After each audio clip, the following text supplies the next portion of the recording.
السلام علیکم ورحمۃ اللہ وبرکاتہ۔ ہماری یوٹیوب چینل رہنمائی امت میں اب تمام سامعین کو خوش آمدید۔ ناظرین محترم،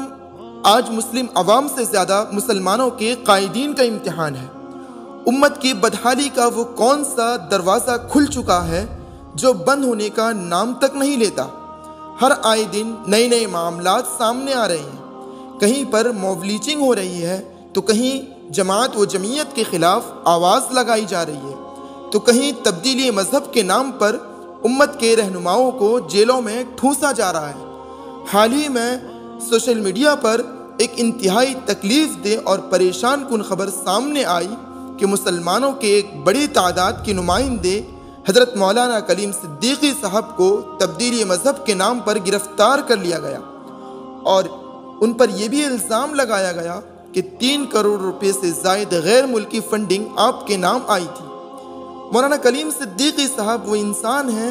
جو انسانوں کے مابین پیار و محبت کا پیغام پھیلانے والے، امن و سلامتی کی بات کرنے والے اور نیک نامی کی راہ دکھلانے والے انسان ہیں۔ انہیں محض شک کی بنیاد پر اٹھا لینا یہ کس قدر شرمناک بات ہے۔ ہندوستان پر یہ کیسا دور آ چکا ہے کہ کبھی مدارس اسلامیہ کو دہشت گردی کا اڈا بتایا جا رہا ہے تو کہیں مرکز نظام الدین کو نشانہ بنایا جا رہا ہے تو کہیں نامور علماء کرام کو بیجا الزام لگا کر چن کر سلاخوں کے پیچھے بھیجا جا رہا ہے کہ جس طرح پہلے انگریز دور حکومت کا وتیرہ ہوا کرتا تھا، آج وہی کچھ سامنے دیکھنے کو مل رہا ہے۔ شرپسند طاقت پورے زور کے ساتھ اپنا کام کر رہی ہے اور نفرت کی ہوا پورے ہندوستان میں پھیلا رہی ہے۔ پچھلی کئی صدیوں سے یہ سلسلہ جاری ہے، لیکن مسلمانوں کی لاپرواہی اور چاپلوسی اور ناسمجھی نے ہر ایک کو اپنے لپیٹ میں لے لیا۔ آج کوئی ایک تنظیم اور جماعت اور شخصیت نہیں بچی کہ جس پر الزام نہ تھوپا گیا ہو، لیکن آج بھی امت کے قائدین کچھ ایسے ہیں کہ ہر وقت حکمت کی باتیں بتلاتے ہیں اور حکمت کی لالی پاپ کھاتے ہیں اور دوسروں کو بھی کھلواتے ہیں، اور وہ یہ سمجھتے ہیں کہ ہمیں حکومت سے قربت حاصل ہے، ہمیں کسی چیز کی پرواہ نہیں۔ وہ اچھی طرح یہ بات ذہن میں بٹھا لیں کہ آج نہیں تو کل ان کی بھی باری ضرور آئے گی کہ جس طرح بکریاں اپنے سے پیش رو بکریاں کی قربانیاں دیکھ کر یہ سمجھتی ہیں کہ ہم کیا کر سکتی ہیں، بعض بکریاں چھپ جاتی ہیں اور بعض دور صف میں چلی جاتی ہیں، یہ سوچ کر کہ ہم بچ گئی،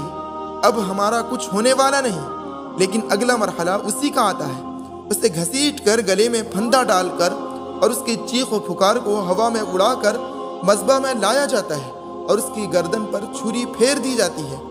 ٹھیک اسی طرح آزاد بھارت میں پہلے ہی اگر مضبوط قدم اٹھا لیے جاتے اور سیاست میں اپنا کوئی حصہ ہم اگر لیے ہوتے اور پہلے ہی مرحلے میں ظلم کے خلاف اگر ہم آواز لگائے ہوتے تو آج یہ دن دیکھنے کو نہیں ملتی۔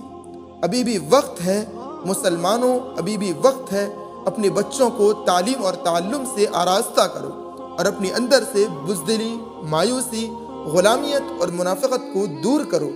ورنہ تو پھر اپنی باری کا انتظار کرو۔